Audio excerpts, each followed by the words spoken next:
Today we're going to be taking a look at Shashin Go by the team at Autumn Pioneer. It's a fun play on words. I'm pretty sure Shashin translates to picture and Go translates to language, so put them together and it's a game about learning Japanese vocabulary by taking pictures, which is pretty fun. So let's go ahead and jump into the game and see what it has to offer us. The game starts off by throwing you into a very well done recreation of a Japanese city. You can go ahead and pull your camera out and take a picture of whatever you see, and bam, we're discovered. What's also pretty neat is that the game also provides context words associated with the item that you just took. So if I were to take a picture of this camera, I'd learn what it is. And also, if I flip the card around, I get some adjectives and verbs closely associated with the card.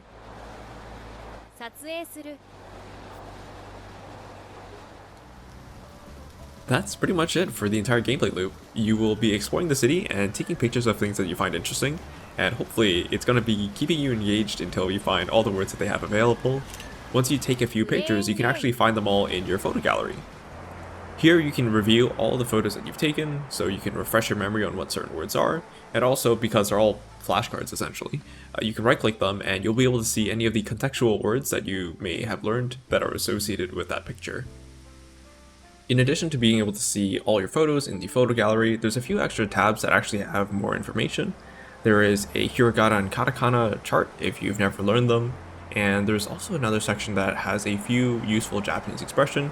It's actually quite detailed so you can read through it. It's not going to make you fluent in Japanese, but any information is always helpful. So now the question is, how does this game actually gamify the learning, and how does it actually make you memorize these words? And that's going to be the second half of the game, which is tied to the quiz section, where you can go ahead and set some parameters, and then the game challenges you to take a picture of every word that you've already seen. It's quite simple if you take your time and only do a few words per batch, but if you decide to try to remember everything in one go, it's going to be a rough time. If you manage to complete the quiz, you'll be rewarded with some coins and potentially a nice star on certain items, allowing you to solidify your knowledge for a particular word. You can use your coins at the gachapon machines for new filters, but that's honestly pretty much it for progression. If I had the chance to update the progression system in one way, I think I'd also allow the coins to be spent to unlock new locations within the city. Specifically interiors. I think it'd be interesting for players to really guide what they want to learn by spending their coins to unlock specific things. I definitely would have liked to unlock what was inside a convenience store, so I didn't have a social blunder when I went to Japan.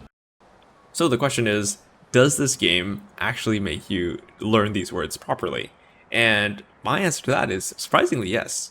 It's roughly 2 or 3 months since the game came out and since I last played, and I've actually remembered most if not all of the words that are in the game, shockingly enough, and it's due to just grinding the quiz mode over and over again, for different reasons. Overall, I'd say it's a fun experience. There are 146 words associated with the items within the world, so if you think that's pretty interesting, I would definitely recommend giving Shashin Go a shot. Thanks for watching everyone, have a wonderful day.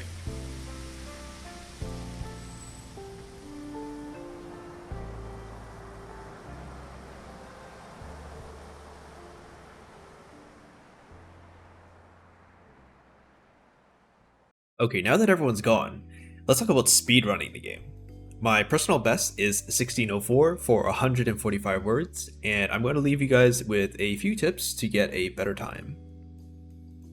The first tip is to cycle words. Once you know where every word is, if you know that the selected word is on the other side of the map, just hit tab and cycle it out for something a bit closer. And at the end of the run, all the words that you skipped will probably be closer together, which allows you to save a lot more time. The second tip is the return to station tip. If you hit escape, you're going to get the option to return to station, and it's going to put you at the very beginning of the map where you started the game initially. This is going to be your only fast travel in the game, and only use this when you're on the other side of the map and you know that the word you're looking for now is right beside the station. You can go ahead and take it. It's going to save you a lot of time as well. I'm doing this run a month and a half after I 100% of the game, and at the end of the day, it's an easy peasy 1604 for me. It's definitely not optimized enough, so I challenge everyone else to get sub 16, and in doing so, you will learn 146 new words in the process. Thank you very much, have a wonderful day. The next second? No, darn. Come on. Sniped. Whew. I mean, it's not bad. It could have been sub 16. Oh well, whatever. Thanks for watching, guys.